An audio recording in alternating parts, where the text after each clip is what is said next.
Visuals. Military compound in a developing country. Dust. Panhandlers. Petty theft. The narrator's modest family car parked near the base. This happened a few years ago while I was stationed overseas with the US military. The area we were in was rough. Not a war zone, but still dangerous in its own way. Petty crime ran rampant. Every corner had someone begging, scheming, or scamming. You'd hear stories of motorbikes getting stripped for parts, people losing tires overnight, and yes, inspection sticker schemes. There was a racket going on, one even local police turned a blind eye to, maybe even benefited from. If your car had an expired or suspicious inspection sticker, these informants would break into your car, steal everything, and leave a polite little note.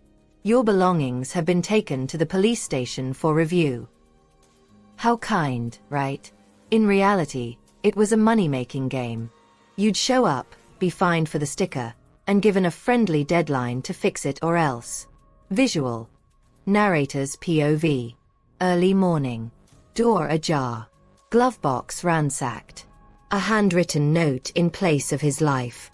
That morning, I came out to find my car doors slightly cracked open. The pit in my stomach formed instantly. I knew I had locked it. And then I saw the note on the front seat. Your items have been secured by the local authorities due to an invalid inspection sticker. I was already running late for work. But worse. My daughter would be late for school, because there's no bus. Just me. And my wife. She needed those passports. We had placed all our family passports, mine, my wife's, my kids', inside the glove box the night before to take care of some paperwork at the base. It wasn't careless. It was preparation. What was careless was trusting that car doors would mean anything around here. Visual. A cold concrete police station. Officers with smug faces. The narrator growing increasingly agitated. I drove straight to the police station, furious but holding it together. I demanded to know why my car was broken into, and why my legal valid sticker had been called fake. They took their time, shuffled around, then handed me a box of my stuff. No apologies. Just blank stares. When I asked to file a police report for theft, one officer looked at me like I'd asked him to donate a kidney.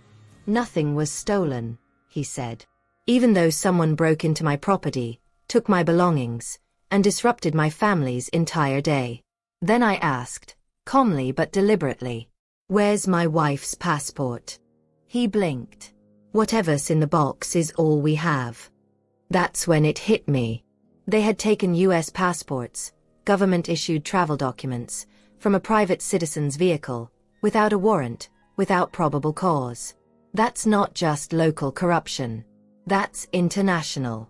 I looked the officer straight in the eyes and said, "I need a police report for a stolen US passport. I'm reporting this to the embassy." The color drained from his face. He started stammering. "Maybe there's a misunderstanding. There's no need to escalate. Surely we can resolve this." But I was already filling out the paperwork. Visual. Narrator emailing from a military office. US Embassy seal. Flashing text. Documents attached. Police report. That afternoon, I filed the police report, contacted the US Embassy, and explained everything in detail. I told them the station's name, the officer involved, the scheme about the inspection stickers, and exactly when and where the stolen documents were returned. I sent over the report and waited. A week later, I got an email from the embassy. "We've received your case. A new passport will be issued at no charge. Investigation underway." I never saw it firsthand. But word travels fast, especially in small towns.